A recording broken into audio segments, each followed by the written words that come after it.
welcome back. I hope you enjoyed Tell Me a Story. I've just been waiting to share with you more versions of fairy tales that we know. The next book, actually the next two books, are based on the same basic story that you have heard, I'm sure. Have you heard of the Three Billy Goats Gruff? Yes, in the first part of our show, our beast was going to be in that play, remember? And he was pretending to be an ogre and practicing for his part.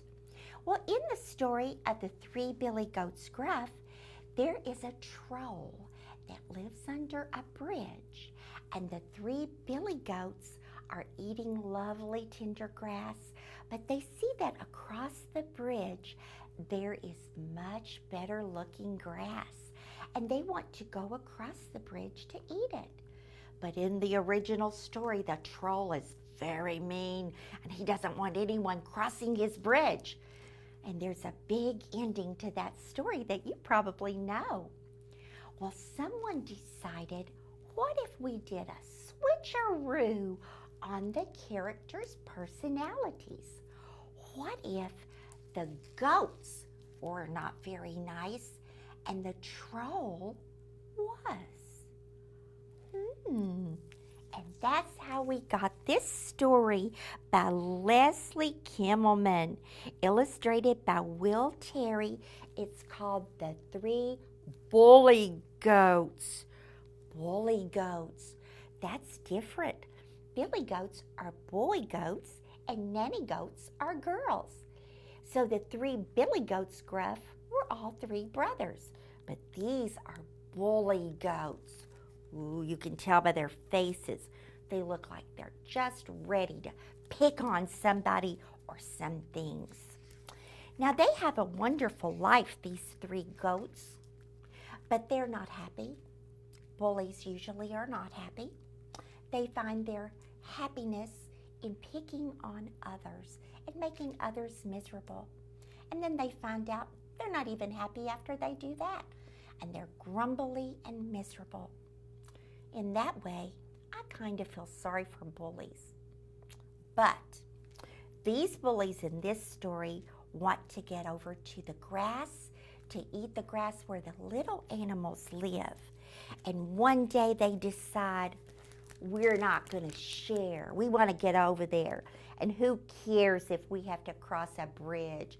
We're the bullies. We can do it. We're not afraid of anything. So they decide to find their way across the bridge.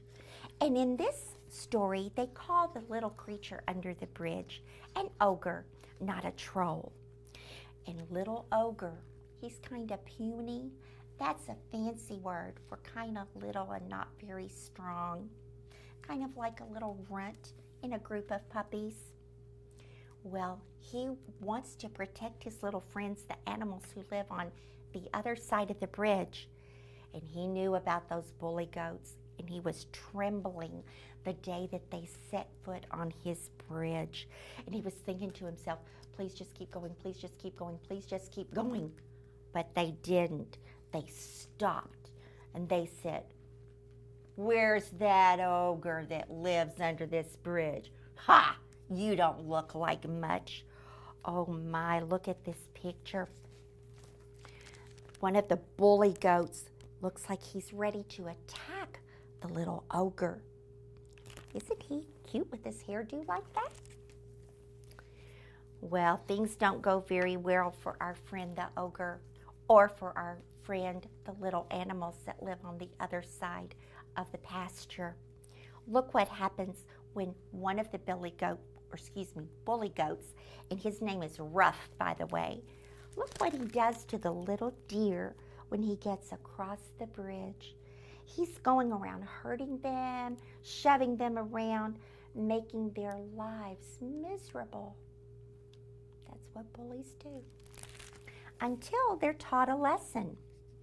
Now this little ogre feels very sorry about what's happening, and he has to come up with some way to help his little friends. He's pretty smart, even though he is puny. You will have to read this book to find out the plot twist. That means something happens that you will not expect. And it shows how you don't always have to use your strength or your power to solve a problem. Using your brains can be the best way when you're up against a bully. If you'd like to learn some tips from this little puny ogre, please read this book, The Three Bully Goats.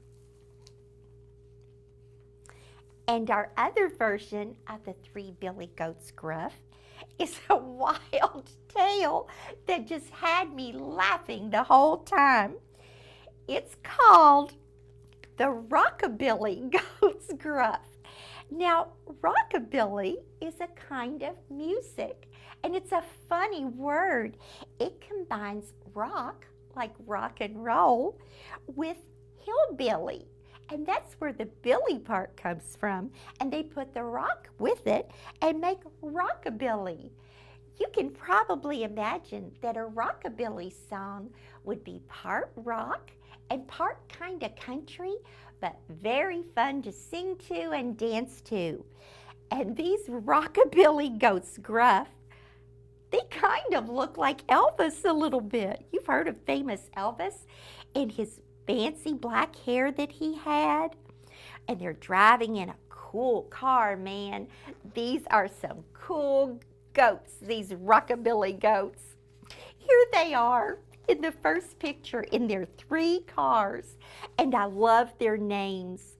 Their names are Billy Lee, Billy Joe, and Billy Bob, and they are the 3 rockabilly goats. They're trying to get to a gig. Now that's a fancy word that means a performance, and musicians sometimes say they play a gig when they're going to play and perform with their instruments and sing, and that's what that's called in showbiz talk. Well, they are trying to get to a place called Nanny Mae's Shimmy Shack. Sounds like a fun place to eat and hear music and maybe dance a little bit. Well, along the way, as you can imagine, they have to cross a bridge to get to Nanny Mae's Shimmy Shack. And wouldn't you know it, there's a troll living under that bridge, and he's not a very pleasant character. Here he is trying to catch some fish for his dinner, and he's very upset at these rockabillys. He does not want them to cross his bridge because they're playing music and making so much loud noise, they're scaring his fish away. So he is not going to let them cross. So far, 2 of the rockabilly goats are playing. What will happen when the 3rd one comes along and joins his instrument to the other 2 instruments? It's going to be a wild sound when these characters start playing. In the cover, the ogre ends up being in the car with the hillbilly rockabilly goats. Do you think they're taking him to Nanny Mae's Shimmy Shack? Maybe. Maybe they'll all be friends after all. I have to tell you about the author and illustrator of this story. His name is Jeff Crosby, and his nickname is Cruisin'. And here he drew a picture of himself, and he kind of looks like Elvis too. He loves rockabilly music, barbecue, and making children's books. And he lives in Texas. We just heard about Texas from the 3 Tamale book. I know you'll love this. There is so much in this book and so many new fancy words that you would hear in the showbiz musician talk.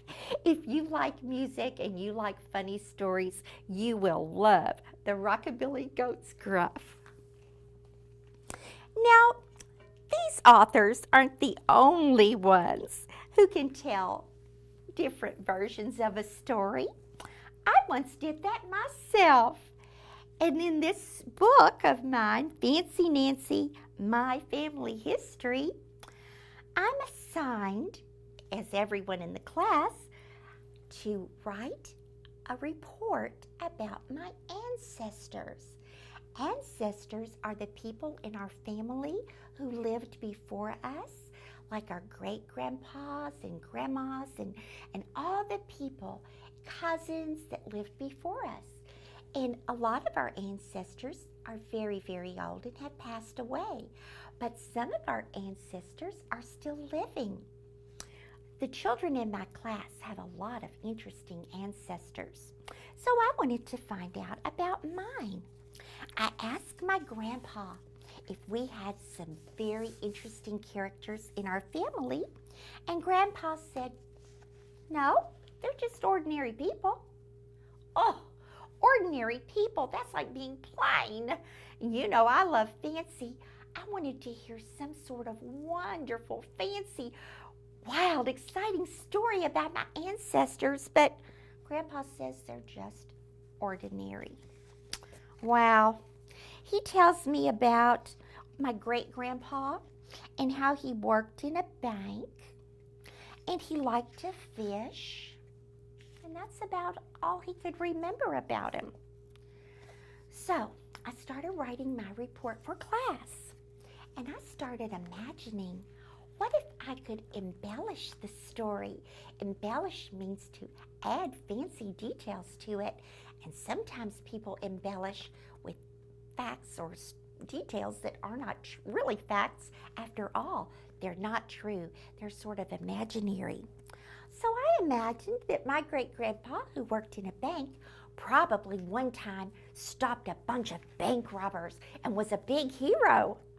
And I also dreamed or imagined that one time when he was fishing, he probably caught a shark that was the biggest one ever. And I liked those ideas so much, I put them into my story. Oh, nobody's going to have as exciting as ancestors as mine are. And I was real excited to share this story with the class until I found out that on the day I share my story about my great-grandpa, my grandpa, who gave me the story of him, is coming to school to hear my report. Ooh. What if Grandpa gets mad because my version of the story is not the same as his? And if my version of the story is not true? What's a girl to do? Do I have my fancy imagination, or do I tell the truth? Oh, I get in these predicaments a lot. But to find out what happens and find out about my grandpa and what he thinks, you will have to read this story for yourself. Fancy Nancy, My Family History. And of course, it's written by my author who tells you my stories, Jane O'Connor. And the pictures are by Robin Price Glasser. Thank you for coming today and helping me with all these stories and the versions of stories. And remember, it's okay to have imagination and think of different story versions, but when it comes to answering questions of your mom and dad, the best version is always the truth. So remember that next time you're caught in a predicament like I was. Thank you for joining me today. Be sure and visit the library for a lot more versions of these wonderful stories that we know and love. I'll be seeing you soon, and until next time, keep on reading. Bye-bye.